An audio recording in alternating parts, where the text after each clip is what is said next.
Story with شامین میں شامین آپ کو السلام علیکم کہتی ہے، اور آج ایک اور خوفناک گاؤں کا چھوٹا سا واقعہ پر اسرار آپ کی خدمت میں لے کر حاضر ہو گئی ہے. And I hope that you will enjoy and you will like also. ایک ایسا پر اسرار اور دلچسپ واقعہ ہے. ایسی ہی سردیاں تھیں، دانت سے دانت بجتے تھے. گاؤں میں لوگ عموماً صبح صادق سے پہلے ہی جاگ جایا کرتے ہیں. جانوروں کے لیے دانا پانی کا انتظام کرتے ہیں اور پھر کھیتوں میں نکل جایا کرتے ہیں. ایسے ہی گاؤں میں ایک گھر ہوا کرتا تھا جس میں رہنے والی خاتون بوڑھی مائی کا نام آمینہ تھا.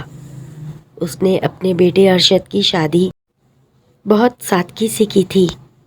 ارشد کام چور، ہٹ حرام اور نکما لڑکا دن بھر چارپائی توڑتا رہتا تھا، لیکن اس کی بیوی رضیہ بہت ہی ہونہار سمجھدار تھی. یہ یتیم ماں باپ کی بیٹی تھی. جیسے تیسے شادی ہو گئی.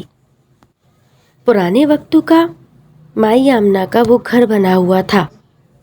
گھر کے پیچھے ایک کنواں تھا. کنویں کا پانی بالکل زمین سے لگا ہوا تھا. جب کبھی انہیں پانی کی قلت ہوتی تو وہ پیچھے جا کر پانی بھرا کرتے تھے. اور کنویں کے بالکل سامنے ایک اور کمرہ تھا. اس کمرے میں ہمیشہ تالا لگا رہتا تھا. وہ گھر کے بالکل پیچھے تھا. شاذ و نادر ہی مائی آمنہ جاتی تھیں، لیکن اب ان کے گھر میں بہو آ گئی تھی. انہوں نے اپنی بہو کو گھر میں پہلے دن ہی سمجھا دیا تھا کہ دیکھو، کنویں سے پانی اس صورت میں لینے جانا جب پانی کی بہت زیادہ قلت ہو، اور اس کے ساتھ لگا ہوا کمرہ، اس بند دروازے کی طرف نہ دیکھنا اور نہ کبھی اس کو کھولنے کی کوشش کرنا، ورنہ اپنے انجام کو خود پہنچ جاؤ گی تم. ایسی کیا بات ہے اس میں؟ امی جی، بیٹا میں آج ہوں کل نہیں، تمہیں بتانا میرا فرض ہے. راز کو جاننے کی کوشش نہ کرو، بس اتنا سمجھ لو کہ وہاں ہمارے لیے کچھ نہیں، اور اگر کبھی کچھ نظر آئے تو دھیان نہ دینا. بیٹا ارشد، آج میں نے تیری بیگم رضیہ کو سمجھا دیا ہے کہ بھولے سے بھی کبھی اس مکان کے اندر داخل ہونے کی کوشش نہ کرنا. ماں، اسے سچ بتا دو، کیوں چھپا کے رکھا ہے؟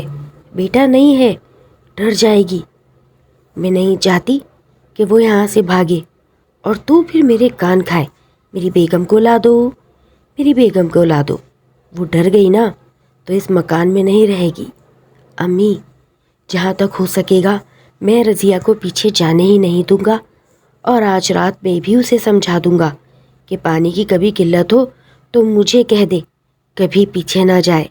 اور میں اسے سختی سے تائید کر دوں گا کہ میری اس کو اجازت نہ ہوگی پیچھے جانے کی.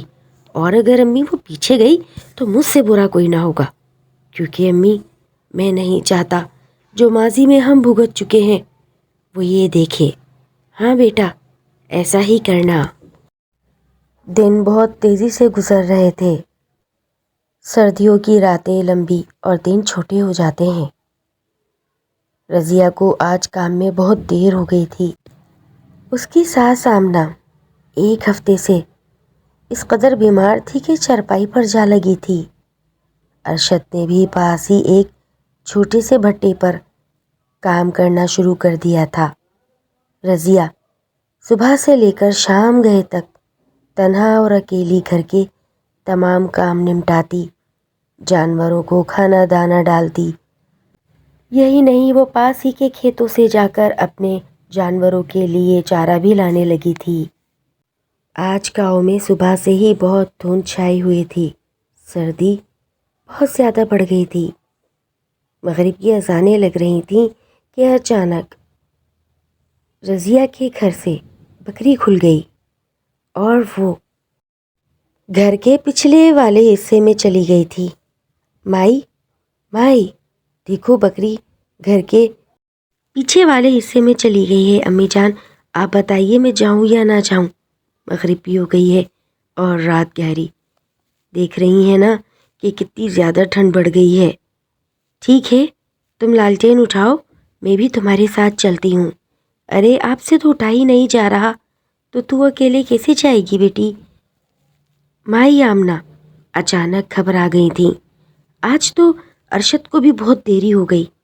ہاں ابھی تک گھر نہیں لوٹے، تھوڑا انتظار کر اماں، ایسا نہ ہو کہ وہ پیچھے ہی کھیتوں میں نکل جائے اور پھر ہمیں ملے ہی نہ۔ وہ ویسے بھی گیابن ہے، نہ جانے کیسے اس کی آج اچانک رسی کھل گئی۔ مائی آمنہ نے جیسے ہی اٹھنے کی کوشش کی، کھانستے ہوئے واپسی چارپائی پر جا لیٹی۔ ارے ارے دھیان سے اماں، ایسا نہ ہو آپ کو چوٹ لگ جاتی یا آپ چکرا کے نیچے گر جاتی۔ مائی آمنہ کھانس رہی تھی۔ آپ آرام کریں، کچھ نہیں ہوتا، مجھے جانے دیں۔ میں نے لاٹھی ہاتھ میں لے لی ہے، جیسے ہی کوئی بات ہوئی وہاں سے آواز لگا دوں گی۔ بکری مل جائے آج، دیکھنا اس کے کیسے کان کھینچتی ہوں میں۔ رضیہ لاٹھی زمین پر مارتے ہوئے گھر کے پچھلے حصے کی جانب نکل گئی تھی۔ کافی دیر گزر گئی تھی کہ رضیہ گھر نہ آئی۔ ارشد آج کافی سامان لے کر گھر میں گھسا تھا۔ اریو نے بخت رضیہ، دیکھ آج میں تیرے من پسند جلیبیاں لے کر آیا ہوں۔ آگے شہر چلا گیا تھا، آج مجھے مہینہ ملا ہے، تیرے لیے چوڑیاں بھی لے کر آیا ہوں اور گھر میں کافی سامان لے کر آیا ہوں۔ مائی کہاں ہے؟ اماں آمنہ کھانستے ہوئے بولی، آجا بیٹا اندر کمرے میں آجا، سامان یہاں رکھ دے اور جلدی جا پیچھے، گھنی دیر ہونے کو آئی، رضیہ گئی ہے۔ یہ سننا تھا۔ ارشد کے ہاتھوں سے تمام تھیلے چھوٹ گئے، چوڑیاں ٹوٹ کر بکھر گئیں۔ کیا پیچھے؟ بیٹا میری نہیں سنی اس نے، وہ گیابن بکری ہے نا، وہ آج اچانک کھل گئی اور وہ مجھے ساتھ لے جانا چاہ رہی تھی، میں چکرا کر گر گئی، لاٹھی لیے خود ہی نکل گئی اور ابھی تک نہیں آئی، میں بہت زیادہ پریشان ہوں۔ یہ سننا تھا کہ ارشد الٹے قدموں بھاگا۔ بھاگم بھاگ وہ پیچھے اس کنویں کے پاس جا پہنچا۔ رضیہ، رضیہ کہاں ہو؟ نظر کیوں نہیں آ رہی؟ رضیہ کنویں کے پچھلی جانب سے چلائی، میں یہاں ہوں، ادھر آ جاؤ ارشد۔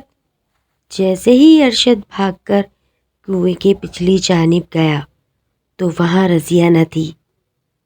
رضیہ کیسا مذاق ہے، کدھر ہو، سامنے آؤ۔ اچانک رضیہ کی ہنسی کی آواز آنے لگی۔ کیا ہوا، ڈر گئے؟ میں یہیں تو کھڑی ہوں، دکھائی نہیں دے رہی؟ جیسے ہی ارشد پیچھے پلٹا تو رضیہ بال کھولے، ہاتھ سیدھے کیے، پیر اکڑائے اس کے جانب بڑھ رہی تھی۔ رضیہ کی آنکھوں کی پتلیاں سفید ہو گئی تھیں۔ تم رضیہ تو نہیں لگ رہی۔ کیوں؟ میں رضیہ نہیں ہوں تو میں کون ہوں؟ تم وہی ہو نا؟ دیکھو ہم سے غلطی ہو گئی، ہمیں معاف کر دو، ہم نے تمہارا کچھ نہیں بگاڑا۔ دیکھو تمہارے کہنے پر ہم یہ پورا حصہ چھوڑ چکے ہیں، بتاؤ میری بیوی کہاں ہے؟ وہ بکری کہاں ہے؟ اچانک اسے پیچھے سے آواز آئی، ارشد میں یہاں ہوں، ادھر کیا کر رہے ہو؟ یہ رہی بکری، اس کو میں کب سے گھسیٹ رہی ہوں، دیکھو یہ آنے کا نام ہی نہیں لے رہی۔ جیسے ہی ارشد نے اس بند دروازے کی طرف نظر دوڑائی تو رضیہ اور بکری ایک دوسرے سے کھینچا تانی کر رہی تھیں اور پلک جھپکتے ہی وہ سامنے والی چڑیل بھی غائب ہو گئی تھی۔ ارشد فوراً بھاگا اور رضیہ کو دیکھ کر سانس میں سانس آئی، اسے گلے لگا لیا۔ کیا ہوا ارشد، سب خیر تو ہے؟ مجھے تو یہاں کچھ نظر نہیں آیا۔ اتنا کہنا تھا کہ اسے وہاں سے ہنسی کی آوازیں آنے لگی، بہت بھیانک کریہ ہنسی تھی۔ سن لیا؟ جلدی چلو، اچھا نہیں ہوا آج جو بھی ہوا، میں یہ حصہ دیوار سے بند کر دوں گا اور اب کبھی کوئی پیچھے نہیں آئے گا۔ رضیہ کو پاگلوں کی طرح گھسیٹتے ہوئے وہ اب گھر کے اندر داخل ہو گیا تھا۔ اماں دیکھو بس بہت ہوئی۔ رضیہ بہت سالوں سے ہم اس گھر میں مقیم ہیں، لیکن جب ہم اس گھر میں آئے نا تو ہمیں معلوم نہیں تھا اس گھر میں اثرات ہیں۔ وہ ابا جان کو اپنے ساتھ لے گئے اور اب ان کا اگلا شکار شاید نہ جانے ہم تینوں میں سے کون ہو۔ ہم نے بہت علاج کروایا اور آخر طے یہ ہوا کہ وہ جگہ ہمیں چھوڑنی پڑی۔ اس لیے ہم اس مکان کے اگلے حصے میں اور وہ مکان کے پچھلے حصے میں ہیں۔ میں وہاں دیوار کھڑی کر دوں گا۔ میں تم سے یہ بات چھپانا چاہ رہا تھا، لیکن قدرت کو شاید منظور نہیں تھا۔ ٹھیک ہے، آپ نے مجھے بتا کر اچھا کیا۔ اکثر مجھے وہاں کچھ عجیب و غریب آواز اور چلنے کی آہٹیں محسوس ہوتی تھیں، لیکن میں نے آپ کو بتایا نہیں۔ میں سمجھی کہ شاید پیچھے کوئی رہتا ہے۔ نہیں، پیچھے کوئی نہیں رہتا۔